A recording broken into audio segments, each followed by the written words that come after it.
Alright, what's going on, dudes, and welcome to some Battlefield 3 multiplayer gameplay. Team deathmatch on Seine crossing. Pardon my ability to speak French, or lack thereof, as I may have just totally mispronounced the map name, but either way, I have been having so much fun on this game.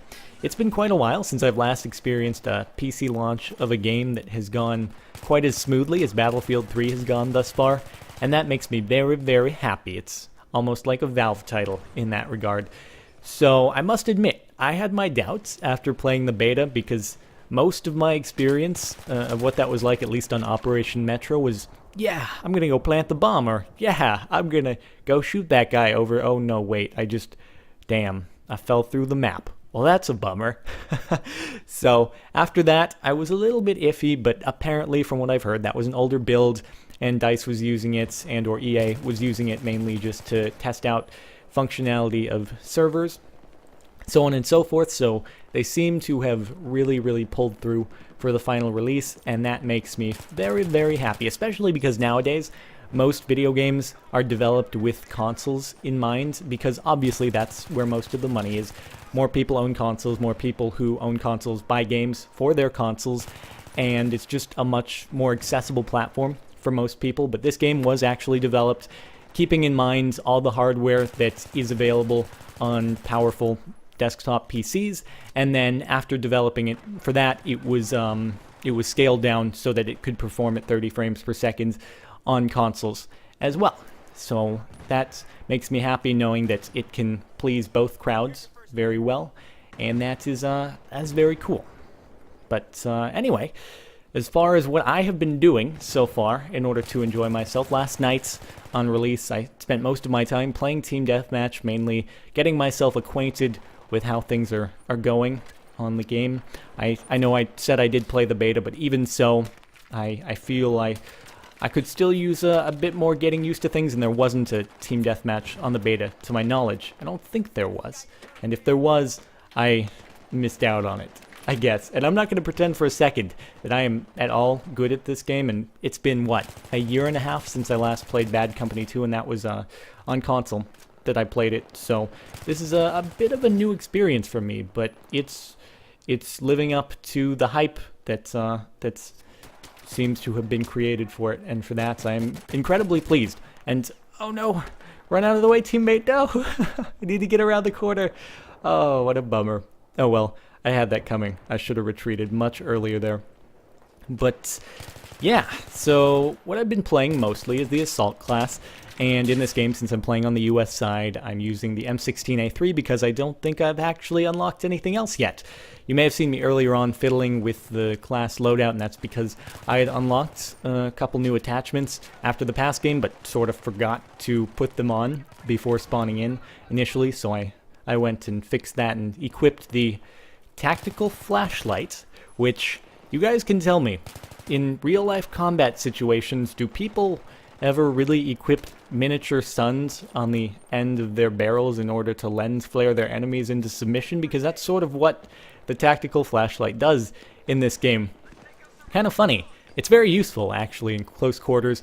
At long range, it sort of gives away your position to the enemy, but at close quarters, it blinds the enemy really badly and makes it really difficult, near impossible to see you. And then you can hopefully get the benefits of obtaining a kill, and that's sort of the point of it. Also a really cool effect. I'm not sure if it's the red dot sight or if it's a laser sight. I have yet to figure that out, but what happens is, if regardless, red dot, laser sight, when you point it at an enemy, it'll create this sort of I'm sure at some point in each of your lives you have had a laser pointer pointed at your eye. Well, it's probably better if you haven't, but many of you probably have, and that's sort of the effect it gives off, and it lets you know that someone is aiming at you, and you can either turn that direction, try to shoot them, or you can try to dive for cover quite quickly.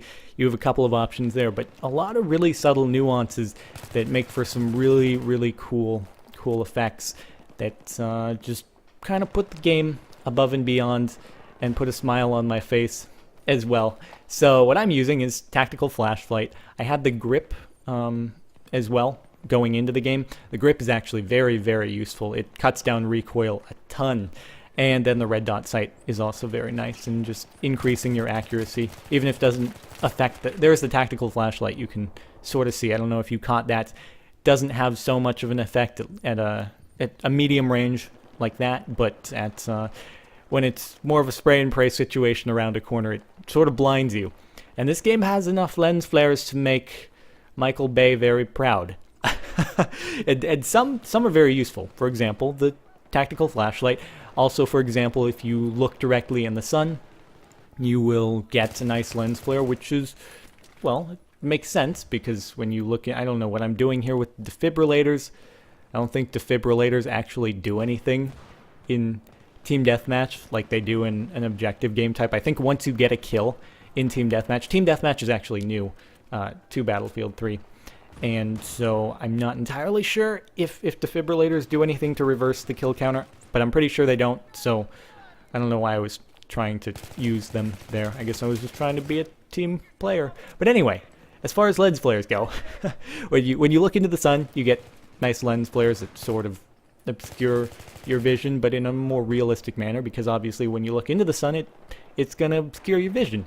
But then there are other times when it's a little bit excessive and you feel like you need to put on some sunglasses or something, like you're gonna watch a Transformers movie, something of that sort. And yeah, lots and lots of lens flares. But other than that, really not much I've found that has been to my distaste. I guess one thing is, as time goes by, it seems with the Battlefield franchise, with each sequential release, there is an inverse relationship between minimap stylization and minimap functionality, and it seems with each release, the stylization of the minimap increases and the functionality goes down a little bit. So that's one thing I've noticed, and also I personally have had a little bit of trouble sometimes in really reflex-oriented situations where a teammate of mine pops around the corner and I don't entirely, if they're not in my squad, I don't right away notice the blue triangle over their head, and I've team killed a few people by accident. So yeah, that's happened. I promise, if you've been on the receiving end of my bullets as a teammate, it was not on purpose. I didn't mean to. I promise. And yeah, so I'll have to work on that. That's basically my fault. That really, yeah.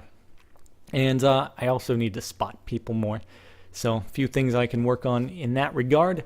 And hopefully over time I'll be able to improve. So I hope you guys have enjoyed some of the gameplay. If you're interested, I'll try to bring more of it in the future because I do plan on continuing to play this as it is very, very fun and puts a smile on my face and all that. So it's all of the above. So yeah, on that note, thanks for watching, guys. I hope you've enjoyed, and I'll see you all next time.